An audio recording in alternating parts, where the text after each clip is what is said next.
Okay, it looks like it's 7:02, so I'm going to begin the presentation. My name's Robbie Brown, pronouns he, him, and I work for Actera. I'll be your presenter for this evening. If you've never heard of Actera, Action for a Healthy Planet, we're a San Francisco Bay Area-based nonprofit, and we're focused on bringing people together to create local solutions for a healthy planet. We address climate change with a priority on equity, and we really strive to educate and empower local communities, businesses, schools, and individuals to inspire them to take climate action. Our Carl Knapp GoEV programs focused on helping accelerate the shift from fossil fuels to a renewable energy economy. We do that by providing local citizens with hands-on opportunities to experience the benefits of EVs and e-bikes. As of right now, the Carl Knapp GoEV program is a team of 3. So me, Robbie Brown, Jackie, who is also with us today and will be moderating the chat and providing useful links based off of what I'm presenting on. And then we have Irvin, who specializes in rebates and incentives in the EV market. Irvin is not with us today, but he's a crucial part of our team and a great resource if you have more questions about that topic. We'd also like to thank our supportive sponsor, City of Palo Alto Utilities. They encourage the use and adoption of electric vehicles, EVs, as part of their progress towards becoming one of the greenest cities in the country. So for the majority of today's events, we're going to be spending time highlighting new and relevant electric e-vehicle, e-motorcycle, e-bike, and e-scooter models, as well as models that will come out most likely in 2024, potentially 2025, depending on the manufacturer. But before we do, I wanted to briefly touch on the state of the market in case this is of interest to all of you. So there's a lot of momentum expected to carry through 2023. The International Energy Agency, the IEA, claims that electric car markets are seeing exponential growth as sales exceeded 10 million in 2022. And the share of electric cars in total sales has more than tripled in 3 years, from 4% in 2022 to 14% in 4% in 2020 and 14% in 2022. In 2020, the United States sold about 600,000 EVs, and in 2022, about 1 million have been sold. And they're anticipating about 1.6 million sales electric vehicles for 2023. And globally, the IEA expects about 14 million sales by the end of this year. And in a survey conducted by Cars.com, 39% of in-market shoppers polled that they're considering an EV, and 50% of respondents would consider an EV or hybrid if they were to purchase in the next year. And some of you may have noticed, if you're really tuned into this industry and the latest articles that have been published, there's an article that's been circling around, something with the title like EVs are piling up in dealer lots as supply outpaces demand. And as I was looking into that, I found it to be really interesting. What was referenced was a study by Cox Automotive. They surveyed 2,503 consumers and divided into EV owners, EV considerers, and EV non-considerers, as well as 308 franchise dealers. And what they realized is some of the hurdles with the path to electric vehicle adoption from the consumer and dealer perspective tends to deal with concerns with costs, battery life, and charging infrastructure. But thankfully, a lot of this is changing as of late. Jurisdictions and cities are adding more charging infrastructure. There's more rebates and incentives for charging infrastructure, as well as for EV purchasing. And for those that are concerned about the longevity of their battery, there's a really interesting study conducted by Recurrent Motors Incorporated. They did battery readings from 15,000 EVs that were around the 100,000 mile mark. And what they determined from the study is that about 90% of the original range was left in these EVs. So, in these batteries that were in the electric vehicles. So there's definitely some educational aspects going on here to help alleviate concerns for those that are adopting electric vehicles. And in terms of incentives and rebates, I'm only going to briefly touch on this subject. We have an event solely focused on incentives and rebates in November. I highly encourage you to attend if you are interested in this topic. Towards the end of my presentation, I'll touch on the date and time and location for that event. But if this is something that is of interest to you, like I said, I'll briefly go over this. And then we have our colleague Irvin as well, who's pretty well versed in what is available for rebates and incentives. I'm happy to connect any of you with him for more detailed questions. But there's the 2023 federal tax credit, which you may have heard of. So people who buy new electric vehicles may be eligible for a tax credit as high as $7,500, and then used electric car owners may qualify for up to $4,000 in tax breaks. That's a 2023.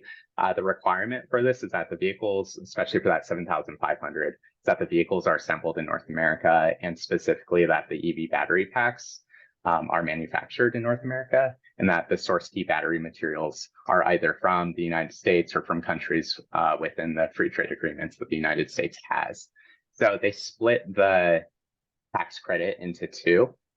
You can get $3,750 if the vehicle's battery production fits those requirements, and then the remaining $3,750 for proper material sourcing. So in total, you can get that $7,500 credit. From my understanding, this is non-refundable tax credit that offsets your tax bill dollar for dollar. Non-refundable in the sense because once your tax bill has been reduced to zero, any leftover credit is forfeited. The government doesn't pay out that remainder to you. You might see the California Clean Vehicle Rebate Project on here. I did want to bring it up just in case you weren't quite aware that if you apply now, there's a potential opportunity that you're going to be waitlisted and might not see that rebate at all. And a lot of that has to do with the fact that the sum of funds has been used up for this. But essentially, it was if you purchase or lease an EV, California, you get a rebate from the state for about $1,000 for a plug-in hybrid and then $2,000 for battery electric. The Clean Cars for All, you can get rewarded anywhere from around like $5,500 to $9,500 for newer used EVs. So replace your older ICE car for an EV or PHEV. And then the highest incentive, so that $9,500 amount is under this program for participants with lowest income living in what they deem disadvantaged communities, and those that choose the cleanest vehicle technology. And then the California e-bike incentive program. So this isn't quite live yet. They stated that it would be live in late 2023, and we're almost there, and there's not an official launch date, but I did want to bring it up. Essentially, there would be vouchers for up to $1,000 for a regular e-bike, and then up to $1,750 for a cargo or adaptive e-bike. So keep an eye out for that, and hopefully there will be some announcements soon. And then on this topic, I wanted to mention a partnership that City of Palo Alto Utilities has with Ride and Drive Clean. They're collaborating with Rad Power Bikes to offer a limited time e-bike discount campaign to help people ride electric. So this is pretty exciting. Jackie should be posting the link in the chat for the online form that you would have to fill out to receive the discount code towards this. That can be used either in an in-store purchase at their Berkeley location or an over-the-phone order. And on that website, you can see the detailed requirements to qualify for this. But essentially, you could get $99 off the retail price, including bikes that are on sale. You could get a free bike assembly, which is about $165 in value, and then a complimentary tune-up, which is about $99 in value. City of Palo Alto Utilities is also offering electric vehicle charger rebates for schools, nonprofits, and multifamily properties. And qualifying organizations in the service area can receive up to $80,000 for installing shared use EV chargers. And there's rebates to cover the costs incurred for infrastructure upgrades directly related to EV charger installations. They can also provide technical assistance. They have a whole technical assistance program to help owners of these businesses or schools and nonprofits, for instance. And then last but not least, I wanted to talk about charging at your EV home. So City of Palo Alto can also help you find reliable installers for your home EV charging needs. They partnered with Qmerit, which is a company that maintains and connects licensed, insured, and screened installers with homeowners. So they essentially have this vast network of vetted local installers that can ensure a high quality installation for your home. It's a pretty quick process. It should take about 5 to 10 minutes. You go onto their installation portal, you answer some questions, upload photos of the location where you want the installer charged, and then you'll get back with a estimate or quote for the installation project. All right, so let's get into it. Currently available car models. Of course, we don't have time to go over every model that is currently available, but we will spend some time highlighting some of the newer and more relevant electric vehicle models. And then we'll spend some time on models that should be coming out in 2024 as well. The first one I wanted to mention is the Subaru Solterra, which recently came out. The miles per gasoline equivalent is 114 to 94, so city to highway. It's got an estimated range of over 220 miles. And depending on where you're buying, the starting MSRP is around 45K. It has really interesting technology added to it. So it's called the EyeSight Driver Assist, and this helps monitor traffic movement, optimize cruise control, and warn you when you're swaying outside of your lane. This is also a great vehicle for those of you that tend to drive on varying terrain. So maybe you're an outdoorsy kind of person, you drive on rocky environments or in snow and so forth. There's 8.3 inches of ground clearance, which can be very beneficial in those kind of circumstances. Hey, Jackie, I see a lot of notifications in the chat, just making sure we're all good. Can everyone hear me okay? Yes, we're all good. Those are the links. Perfect. Okay, awesome, thanks. Next is a Hyundai Ioniq 6. Miles per gasoline equivalent is 151 to 120 city to highway. And the range is about 270 to 360 miles, depending on what trim you get for this vehicle. And then the MSRP varies, of course, but it's around 49 to 55K. This has a remote smart parking feature. So for instance, if you have anxiety with parallel parking, that feature can really come in handy, where it will essentially park the vehicle itself. There's about a 10 to 80% charge in 18 minutes, which is fantastic. You have to be using an ultra fast charger to essentially receive that benefit. And then this car is relatively fast, 0 to 60 miles per hour in less than 5 seconds. And it also has a really spacious interior. Also a great alternative if you're looking for a car that kind of looks like a Porsche, but is on the cheaper end.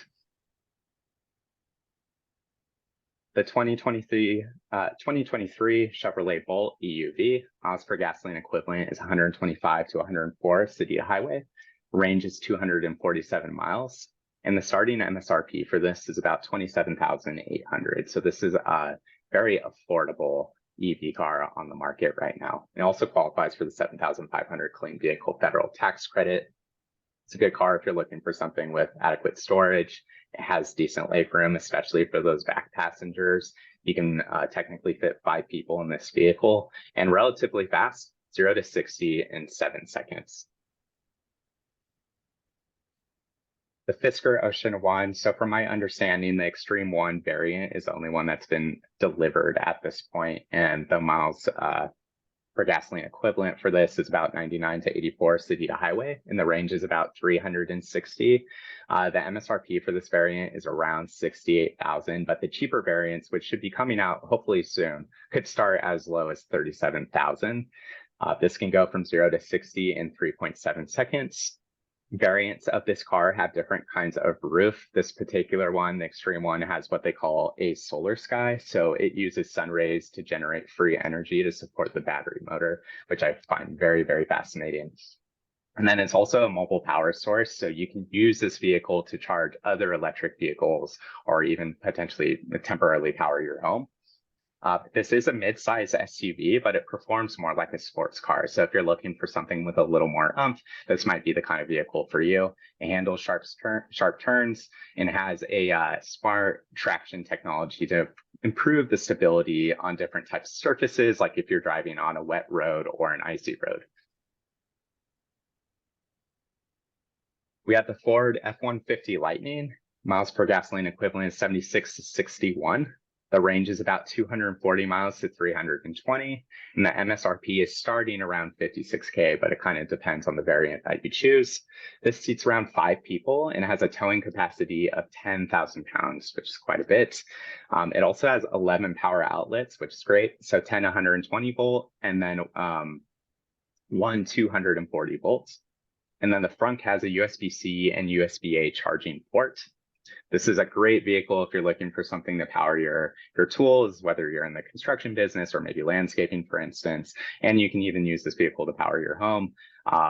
There's different estimates for how many days you power your home. It kind of depends on electricity usage, but anywhere from maybe around 3 to 10 if you're being very, very conservative here. And this can also qualify for the $7,500 clean vehicle federal tax credit. And then the last car that I want to touch on right now that's currently available is the Rivian R1S. Miles per gasoline equivalent starts at 69 to 60. Range is about 290 to 390 miles. And then the MSRP varies from around 72 to 78K. This is a true SUV if that is the kind of vehicle you are looking for. Maybe you have a large family, you need to carry around a lot of people. There's 7 seats in total. It also has a built-in air compressor, which is great. If you're someone like me, I always tend to have bad luck and have tires that are leaky, and I always have to add compressed air. So having this on hand as part of the vehicle is really beneficial to the air in your tires. And it also can drive in 3+ feet of water and 14.9 inches of ground clearance. So this is another great vehicle if you're kind of the outdoorsy type or drive on a lot of varying kind of terrain. I feel like Rivian is really trying to market towards those people that love to go hiking and love to go camping and be outdoors. This is a kind of a vehicle that you can rely in those sort of circumstances. And relatively quick as well, 0 to 60 in 3 seconds. And this can qualify for $3,750 in regards to the federal tax credit. So let's jump into kind of the more exciting aspect of this presentation. This is upcoming car models. I'm not going to go over every announced concept and model that we may see in the future. I tried to stick to models that should be coming out in 2024. Again, it might change and come out in 2025.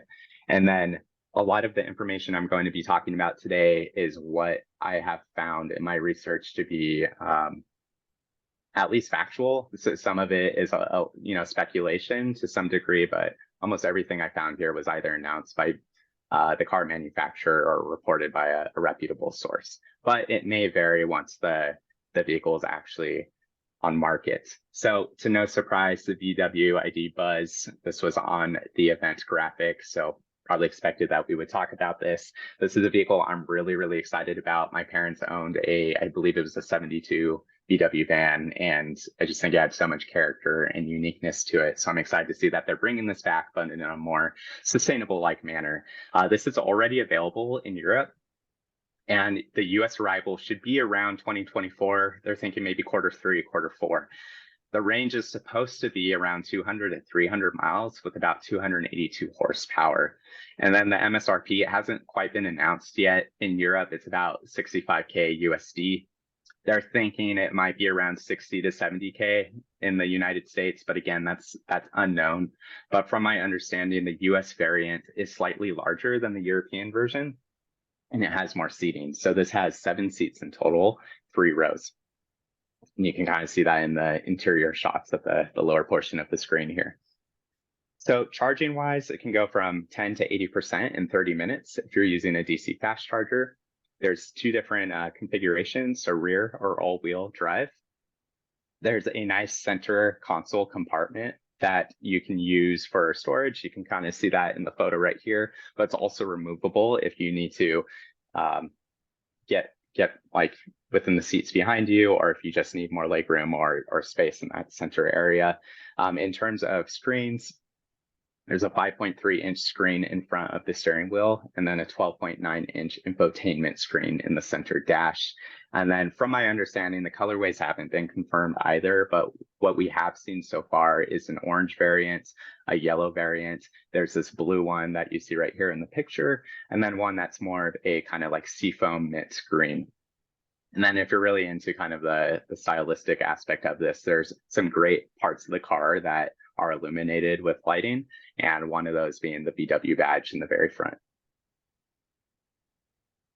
So the Chevrolet Blazer EV, the miles per gasoline equivalent is 108 to 88 city to highway. So this is 279 to 320 miles in terms of range. And then the starting MSRP here for is about 56K to 65K.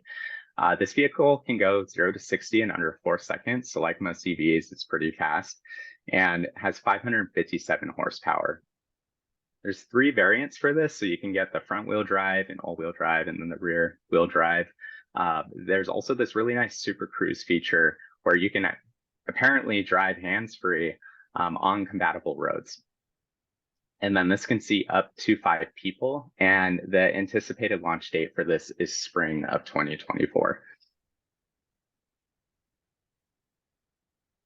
Next, we have the Hyundai Ioniq 5N. So the Ioniq 5 is already on market. You can buy this vehicle now, but this particular version is supposed to come out in 2024. There's not an exact release date yet, but I'm personally also really excited about this car as someone that grew up driving cars with manual transmission. This is kind of trying to appeal to that audience, and I'll explain how they're doing that. So this is a more sporty, faster variant of the Ioniq 5. It has 641 horsepower, and it can go 0 to 60 in 3.4 seconds. And they're adding this thing that they're calling the N-eShift transmission. And so this transmission is essentially a simulation of gear shifts of an 8-speed dual clutch automatic transmission. So there's not going to be an actual clutch pedal, but there should be knobs that you can press to shift this vehicle. And as you're doing that, it's going to affect the power and the torque to kind of simulate that experience of shifting. So for those of you that are looking for something maybe a little bit more engaging and exciting, this might appeal to you. It also has 2 modes. So there's a sprint mode, which maximizes the performance and uses all the available power. And then there's an endurance mode, and that kind of manages the battery, the motor output, and the regeneration strategies to make the car last longer in between charges. And then this car is going to come with bucket seats, again, to kind of fit that sporty, fast vehicle feel and theme that they're going for here. And there's a full-length center console for storage. This is going to be available in 10 different colorways. And once again, this should be available in 2024. They have a whole webpage if you want to learn more about it. Next is the Acura all-electric ZDX. Estimated MSRP is 60 to 70K. The base model rear wheel will have about 340 horsepower and about a 325-mile range. There's also another version that will have 500 horsepower, and this is their Type S type vehicle. If you're familiar with Acura, Type S is normally the more luxurious and sporty versions of their car. And this will have different suspension tuning, different brakes, etc. This performance variant drops range estimate, though, to about 288 miles. And then DC fast charging system, if you're using one of those, you can get about 81-mile range within 10 minutes of charging, which is pretty impressive. And this car itself will have about 4 seats. And then the Kia EV9, this is the last upcoming model I'm announcing for cars. And then we're also going to be moving into e-bikes, motorcycles, scooters, and so forth. So the starting MSRP for this is $54,900. The estimated range is 300 miles, and this can tow up to 5,000 pounds. Also a great vehicle if you need to drive around a lot of people. It's got 7 seats, 379 horsepower, and 0 to 60 in 5 seconds. There's also 7.8 inches of ground clearance for this. So again, great for different kinds of terrain. I think they're trying to target those people that, once again, like to be outdoors. And in terms of charging, if you have a DC fast charger, if you're using one of those, there's about 10 to 80% charge within 24 minutes for this particular vehicle. If you're into energy conservation and efficiency, this car has a heat pump to help preserve the all-electric range in cold weather. So it collects wasted heat from the motor to keep the cabin warm, which I think is pretty impressive. And then from a luxury side of things, this the first and second row of seating in this car has what they deem relaxation seats that are available with leg rests, which is pretty nice. Going back to cars that are available, I just want to briefly touch on the best of and award-winning models on the market. So the Hyundai Ioniq 6 was awarded Car and Driver's 2023 EV of the Year and the World Car of the Year. And last year was the Hyundai Ioniq 5. If you're looking at the Best of series by Kelley Blue Book, some of the models listed are the Chevrolet Bolt EV and EUV, Hyundai Ioniq 6, once again, Nissan Leaf, and the Mini Hardtop 2-door. For most affordable electric cars, it can kind of vary depending on where you're buying, but in general, the 2023 Chevrolet Bolt EV and EUV, 2023 Nissan Leaf, 2023 Mini Cooper SE, the Mazda MX-30, the Hyundai Kona Electric. The fastest charging electric cars, at least here in the United States, would be the Lucid Air, the Kia EV6, the Hyundai Ioniq 6, and then the Tesla Model S. For longest range, we have the Lucid Air at 520 miles, the Tesla Model S at 405 miles, the Hyundai Ioniq 6 at around 361 miles, Tesla Model 3, 358 miles, and then the GMC Hummer EV pickup at 355 miles. And then for towing, the Rivian R1T, so that's their truck version, is can tow up to 11,000 pounds. The Ford F-150 Lightning can tow up to 10,000 pounds. The Rivian R1S, so the SUV, 7,700 pounds.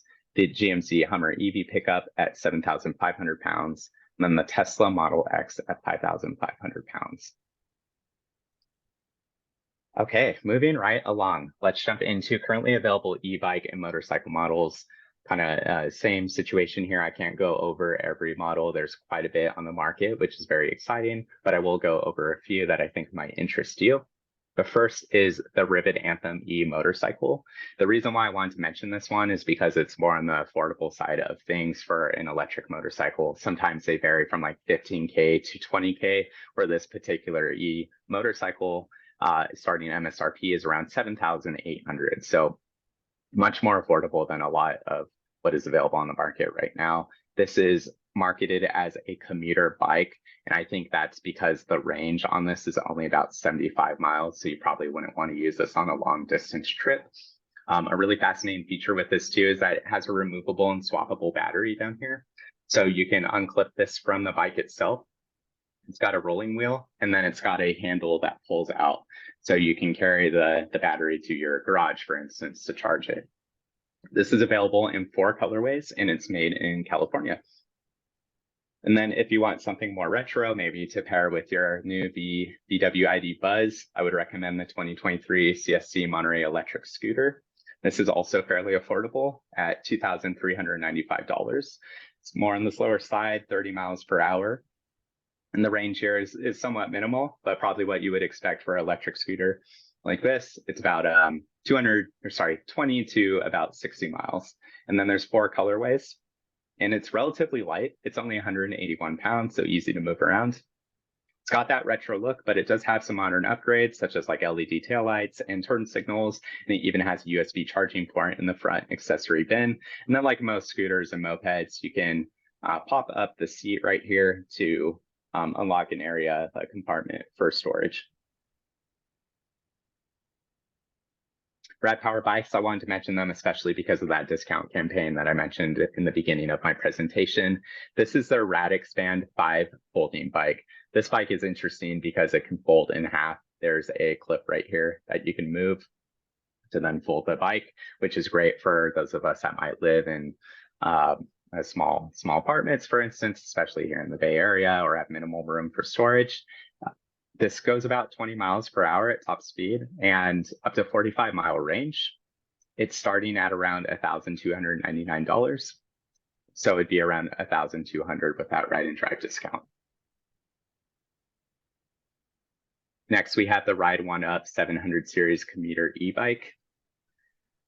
Now this one is somewhat similar in price. It's a little higher, so $1,495, but it does come in 2 different versions. So you can get the step through or the step over frame. Because the bar is right here, this is a step over. The step through doesn't have this bar right here, so you can step through to put your foot onto the pedal.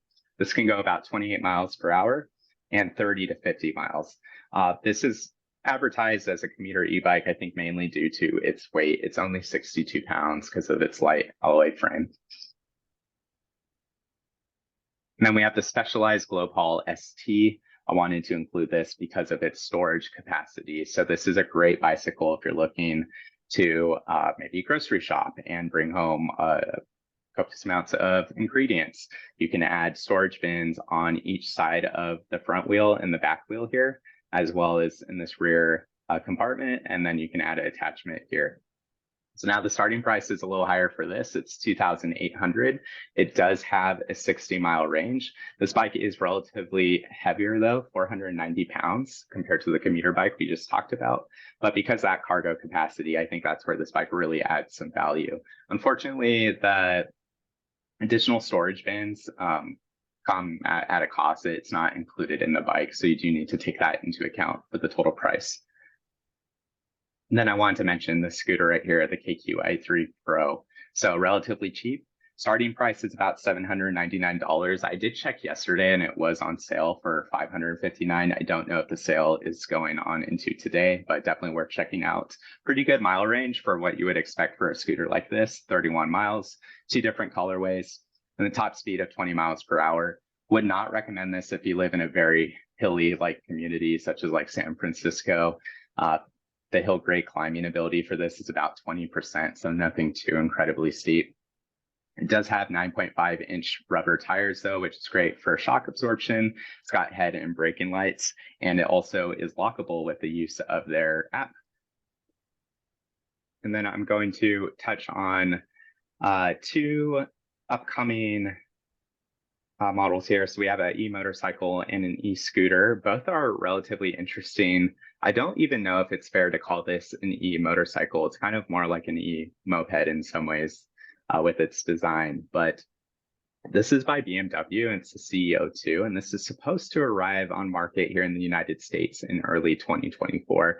So the starting MSRP for this is $7,599. So again, more on that kind of affordable side of things.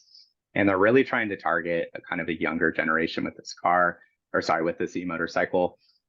There is this colorway, and then there's one that has some more color and pop to it, kind of some more neon-like tones to it. It is lightweight though. It's only 290 pounds, excuse me, which is pretty impressive for something like this. And in terms of range, it goes about 55 miles. So not bad for trips around maybe town, but not for long distance trips. And it has 15 horsepower, 59 miles per hour. That's about like the top speed you can get for this. It does go 0 to 30 though in 3 seconds. And it can charge from 20 to 80% if you buy a quick charging accessory that I believe BMW is going to be selling in tandem with this. And it can go from 20 to 80% in about an hour and 40 minutes, 100 minutes, somewhere around there. So again, this should be on the market in early 2024. And then this one I'm really fascinated by, mainly by its like minimalist design. This is a Honda Moto Compacto e-scooter. And this is supposed to be available next month, if I'm not mistaken. That's relatively soon. We'll see if it actually makes it to market in time. But from my understanding, the kind of inspiration and history behind this is a very similar like scooter that came out, I want to say in the 80s or 90s, but only to the Japanese market. Also made by Honda. Now, this one is specifically for the US market. It was developed in Ohio and California. It's not very fast. It's only 15 miles per hour and a 12-mile range, so you can't go too far with it. It takes 3.5 hours for a full charge, but it can go 0 to 15 in 7 seconds. And something that's kind of neat about this in terms of its design is that a lot of the compartments fold. So, excuse me, this rear wheel back here, these pedals, the handlebar and the seat can all fold in. So essentially what you have is this white kind of squarish like rectangle, and it's meant to be transported easy. So it even has a side strap that you can use to pick it up or put it around your shoulder. I think this is really targeted towards people that want something quick and easy to move around in. Maybe if you're on like a larger size tech campus, if you're a college student and you're going from class to class. I don't think this would necessarily be used for like a grocery run or to run errands, but depending on where you live, maybe it would be beneficial for that. Great, so those are some models that are coming out. I also wanted to touch on some upcoming events of ours. And then we have some breakout rooms at the end of this event that I think might interest all of you if you want some more information about electric vehicles. So the next upcoming event of ours with the City of Palo Alto is in collaboration with Electric Home Tour. So this is on October 14th from 10 a.m. to 4 p.m. You do have to register for this event in advance to participate, but it's a great opportunity to see a somewhat smaller scale EV Expo. We're hosting 2 different sessions. So we have one from 10 a.m. to around 1 p.m. and then 1 p.m. to 4 p.m. Different models at each session of these. And then we also have a local bike shop that's partnering with us too to display some of their e-bikes that they have available for sale. So please register for this if you're in the area, stop on by, talk to our ambassadors, compare the various vehicles, get some insider tips from the owners themselves. And then you can also tour some energy efficient homes in the community. Then we have another upcoming event in October. This is on the 29th from 9:30 a.m. to 12 p.m. This is the electric vehicle front guard treat. This event was hosted last year. It was super successful, so we're doing it again. It's kind of adjacent to the Cal Apps Farmers Market in Palo Alto. The address is right here, so it's 321 California Avenue. We have a link on our website if you'd like to register for this. You can also scan the QR codes in the lower right-hand corner of these graphics. You can see one of our ambassadors here with his Ford F-150 Lightning and some Halloween decorations that he set up at our recent expo from last weekend. So this is on October 29th, and we have a scavenger hunt. We encourage you and your family to dress up in Halloween costumes if that is something that you're interested in, and there will be candy given away. And then for those of you that are really interested in what rebates and incentives are available right now for EV adoption, I would highly recommend this EV Financial Incentives Clinic and EV Expo, which is on November 11th. And this is at Mitchell Park in Palo Alto, also with the City of Palo Alto Utilities. There's a raffle prize courtesy of Midpen Housing. Great opportunity to not only learn more about ways to save money when you purchase your electric car, but also to see what some of the models are available on the cheaper side of things and more luxurious, expensive side of things. There's quite a variety. So we'll have, I believe, right now, 7 to 8 vehicles on display. The Financial Incentives Clinic will be from 10 to 11, and then the expo will be 11 to 12 p.m. I also want to give another shout out to our sponsor. Thank you, City of Palo Alto Utilities, for supporting us and giving us the opportunity to host this event. I want to thank all of you for being here this evening. This is our website. If you're unfamiliar with us, you can go to actera.org/goev. This is our office phone, our email address. If you have more detailed questions, we have a newsletter that we use to essentially highlight these upcoming events and then also share some relevant articles and resources that have been coming out focused on this industry. And then we also have a survey we'll distribute to all of you post events. And if you're interested in filling it out now, you can scan this QR code right here in the lower left-hand corner.